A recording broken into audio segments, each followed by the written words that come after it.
Alright, team, huddle up. Hey, I'm driving around right now. I'm in the North Shore of Chicago. Was just in Evanston, now in Highland Park. Unbelievable houses.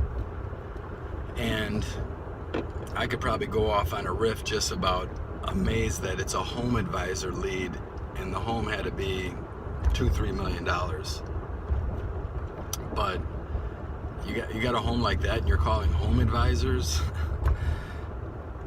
I think we ought to be thinking of that as contractors here about our own websites and how we're getting after these people. Hey guys, it's Les from the Contractor Huddle, your head coach.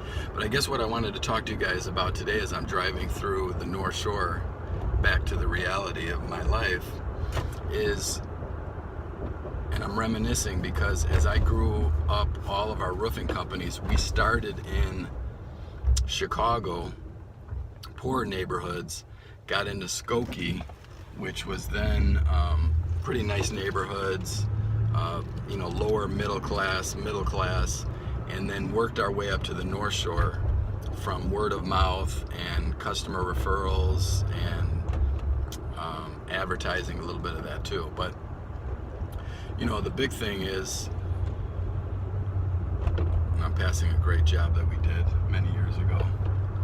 I should follow back up with them, see how they're doing. But I wanted to ask this question to you guys is, do you treat the multi-million-dollar home, that prospect that you got, any different than that middle to lower middle class home that you also were called out on? And what do you think the answer is? Should you treat them equally? My answer to that is absolutely not. Absolutely not. When you see that someone has money, yes, are people wealthy, a lot of them, that they're very shrewd and smart with their money, and a lot of them are cheap? Absolutely, no doubt about it. But the majority of them are there because they've made good investments, in my mind. They've taken care of their money.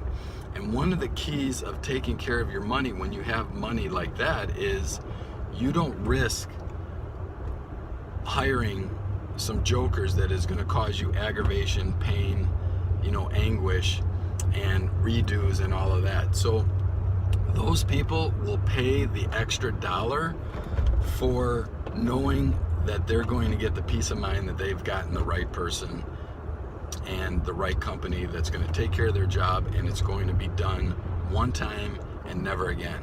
So what does that mean for you?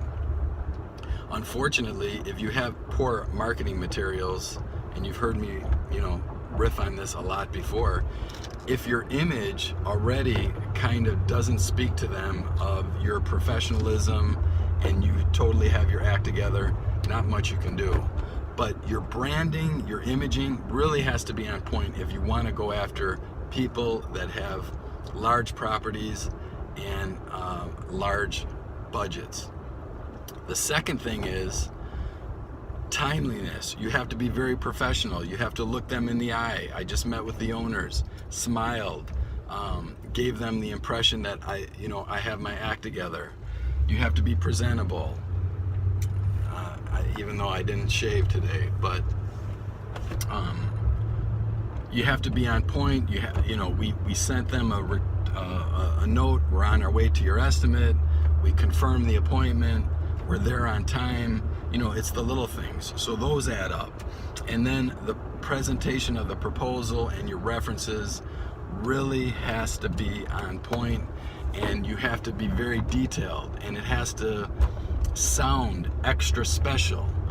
These lines, instead of saying we're going to tuck point the wall, we're going to 1/2 inch grind out all defects in masonry joints, cracks, and deteriorated brickwork.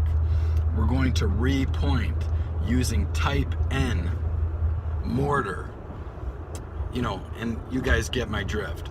These kind of people will appreciate that, and that's how you're going to land bigger jobs. And then once you land those bigger jobs, it's going to be a cascading effect, because they're going to tell their friends, and when they're at their fancy dinner parties, who they should use, and that they got to go with the guy that they just used.